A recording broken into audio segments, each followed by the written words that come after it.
Intéressons-nous maintenant à la coopération Côte d'Ivoire-Chine, vieille de 42 ans. Le district autonome d'Abidjan vient de signer 2 protocoles d'accord avec la ville de Ningbo, située dans la province de Zhejiang, en République populaire de Chine. Les parties signataires s'engagent à ouvrir davantage le marché chinois aux produits agricoles ivoiriens et vice-versa. Amadou Ouattara.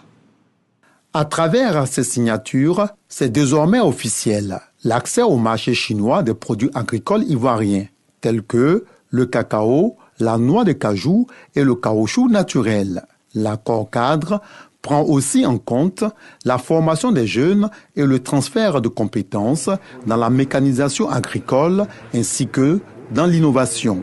Cette volonté du district autonome d'Abidjan s'inscrit dans le principe d'égalité et de bénéfices mutuels.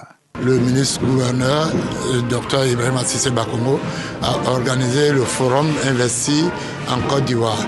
Donc tous les opérateurs étaient conviés et nous avons la chance d'avoir les Chinois qui sont dans plusieurs domaines.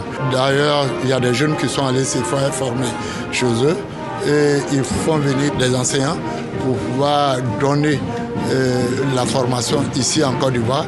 Pour la partie chinoise, c'est un exemple concret de coopération décentralisée qui vient renforcer l'amitié historique entre la Côte d'Ivoire et la République populaire de Chine. Nous espérons à travers ces échanges promouvoir la production déjà agricole, la transformation agricole, ainsi que les échanges des produits agricoles entre les deux pays. Donc nous espérons avoir des résultats très fructueux à travers ces coopérations.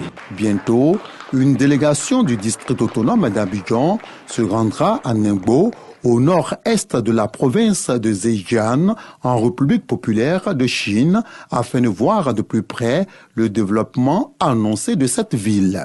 Avec un port qui occupe la 3e place mondiale en termes de conteneurs, Ningbo se classe au 11e rang de la ville économique la plus compétitive de Chine.